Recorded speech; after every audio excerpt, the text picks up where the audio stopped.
Welcome to the Female VC Lab. I'm here with Caroline in one line. Give me your name, your title, and the name of your fund. My name is Caroline Lewis. I'm the managing partner of Rouge Women. So, Caroline, what inspired you to become a venture capitalist or an investor?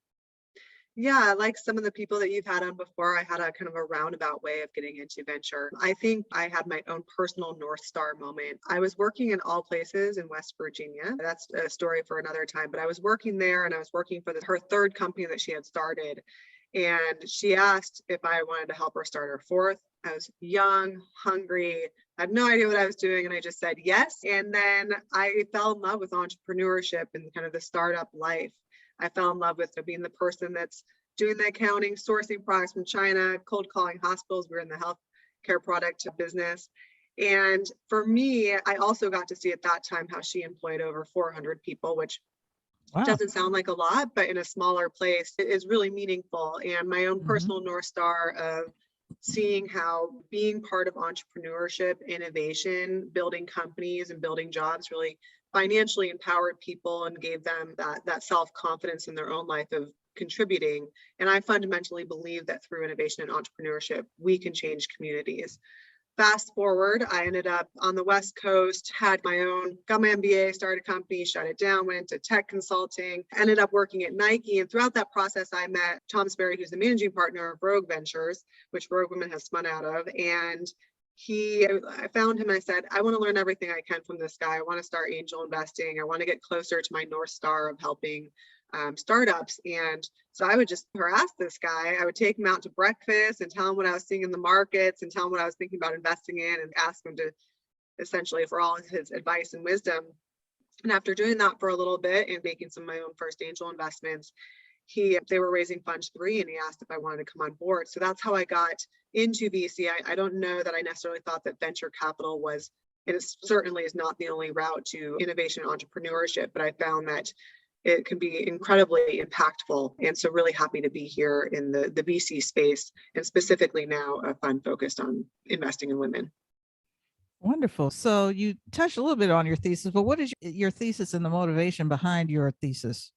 Yeah, so it's a continuation of the story I was just sharing in the sense that when I came on board with Rouge had been investing since 2011. Investing in undercapitalized founders really defined by geography at that time. Rouge is a fund out of the Pacific Northwest. And this was end of 2017, beginning of 2018. When I came on board, Tom said, hey, the numbers, when we look at the numbers of investing in women are really shitty. I didn't ask if I could swear on this podcast, but I'm going for it because it's who I am. I got a little bit of that. It's all right. I can edit that out. Anyway, he said, I really want to do something when it comes to investing in women. I would love if you could see what's out in the landscape, put a strategy together that you think is going to be effective and also leverages Rouge's strengths. So I took about 6 months to understand the landscape, look at the numbers, and some pretty stark numbers came about. Only 2% of all venture capital is going to women. I think it bumped up to 2.9, and now it's back to 2% in 2021. And then also really looked at that macro aspect, right? So looking at our public markets, I believe the numbers are around 60% of all public companies were venture backed at one point, 80% of the tech companies were venture backed at one point. So really realized that if we weren't giving companies at the earliest start a chance led by diverse individuals, it's very difficult for them to even become those public companies that really shape our society and make up our retirement portfolio.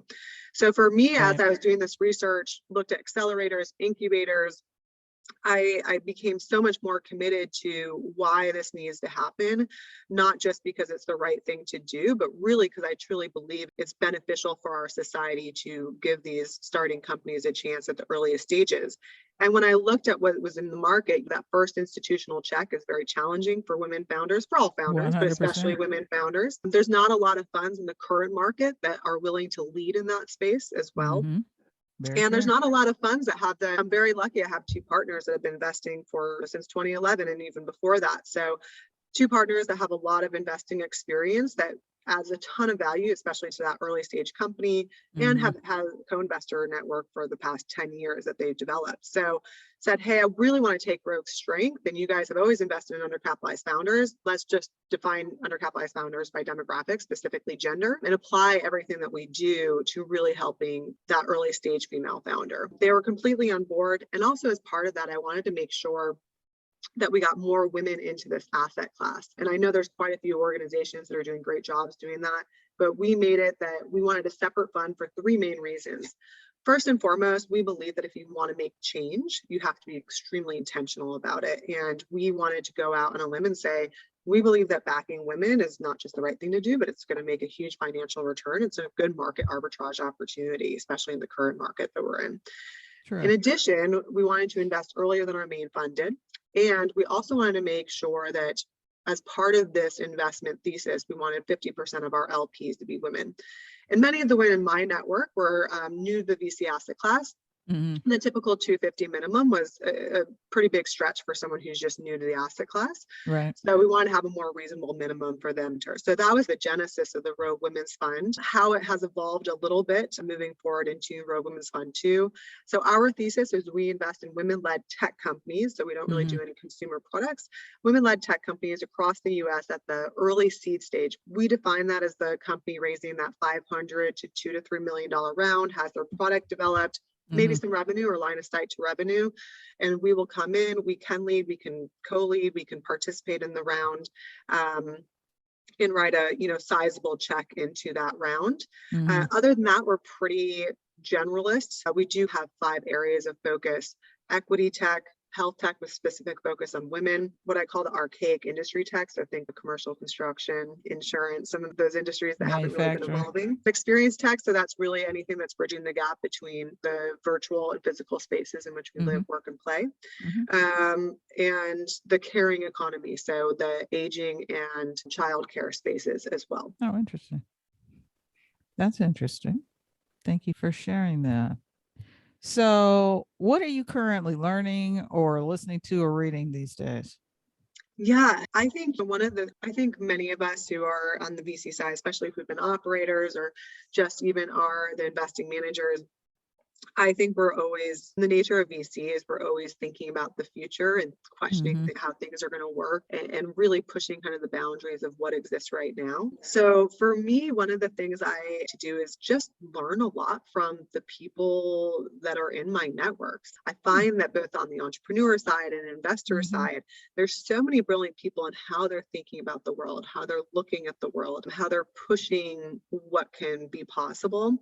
And I try to especially lean into areas that might feel a little more uncomfortable for me. I have some fintech investments, but I'm not a deep expertise in fintech. So I lean Hmm. into that. And I know, for example, you had Gail on your podcast, and I know she Yes, is future of work, right? So she's I great. try to tap into, individuals who are hyper focused in specific industries. Hmm. Um, and or areas. Another thing that I have found to be really helpful in trying to learn and evolve, especially as it relates to what I'm investing in, is actually reaching out to really large corporations and their BD folks. What are they thinking Oh, about? What are they that's looking interesting. for? Or their strategy team, right? So the Hmm. corporate strategy team, reaching out to them, and those are the people who are thinking 5-10 years out from a corporate perspective. So what are they seeing in the market? What are they thinking about? How are they thinking evolving things? I came again, had a short stint at Nike in corporate strategy. There's a little part of me that kind of tries to tap into those different resources to learn and evolve how I'm thinking about the future in my own thesis. In addition, small things like my team's very close. We usually try to pick like a book a month that we're reading currently. It's not quite a That's book a awesome. month, but we're reading the Daily Stoic. My Hmm. partner got it for each one of us, and it just has a daily reading. I highly recommend everybody look in the Stoic philosophy. And then other than that, I develop obsessions, and so my current obsession is in blockchain and crypto and Web3. So I'm pretty deep in that, and on some Telegram and Discord chats, and A I'm lot also part of happening the in that space. Yeah, and I'm also part of the Kauffman Fellowship, and we have special interest group around climate tech, blockchain, and so I really amazing speakers that come on, and so I really try to leverage those channels to again learn and be curious and learn from people who I consider experts. So those are some things. Other than that, podcasts. I love listening to podcasts. I have a little Awesome. child, so that I don't have a lot of time for sitting down and reading a book, but I can listen. I love listening to your podcast, so thank you for Thank you. I having me on. appreciate And I that. also love listening to the Acquired podcast. And they recently released an episode that combines kind of two of my passions, business and Taylor Swift. So that was a Oh, good one too.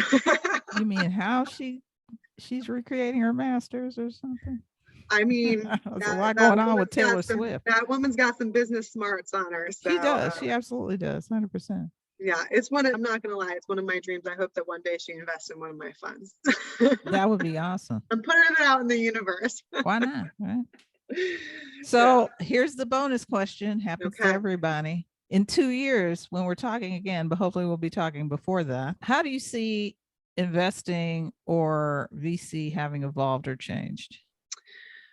Yeah, it's really interesting because 2 years is not a long time, but sometimes a lot can happen. So even when I think about 3 years ago, the special purpose vehicles were still pretty cumbersome to start. But now, even with Angels List existing, but now I feel like there's a special purpose vehicle that started like every single day by someone in my network. I actually know one individual who does 2 a week, and I think it's just crazy. And I bring that up only because I think what we are seeing are more emerging managers, diverse set of people coming into the VC asset class. It's going to take a really long time to change the fundamental dynamics, especially when 100%. huh? I said 100%. It will take a Yeah, minute it's to going to take change, a but very long time when we look at the LP dynamics and the funds that get the strongest allocation of funding. But I do think it's evolving. The rise of the solo GP has also been really strong. 2 years from now, I like to think that the individuals who've been disciplined in our current market with their investing thesis and who are investing in highly capital efficient companies that are reasonably valued, it's not undervalued, but not the crazy overvalued. I actually think that those fund managers and those companies 2 years from now are going to really be standing out because I do believe when we look at the macroeconomics, specifically in the US, there will be a tightening and constricting. I think the benefit of a tightening and constricting market is it forces people who were loose with their cash or not as creative and not as disciplined, it forces them to be more disciplined, more creative, more innovative. And I believe that's going to have a really positive impact for those of us who have had demonstrated that discipline and or have been investing in companies that have always had those constraints. And now those constraints, people will see those strong business fundamentals and not just the kind of the hype game of investing. And so I believe that those companies will come out on top. I'm hopeful for that. Wonderful. So how do people contact you? People can contact me at caroline@roguevp.com. I'm on Twitter, but not nearly as active. I'm more of a Twitter stalker. I'm also on TikTok, Caroline TikTok. VC. Yeah, there's a few of us VCs on TikTok. Maybe I think should we get all on know each TikTok. other. I'm telling you, I'm not going to do that whole Twitter thing. I'm going to go straight to TikTok. Maybe go straight to video. Yeah, I actually found an investment on TikTok and I did it. Yeah, it was pretty exciting. Validated by some other things.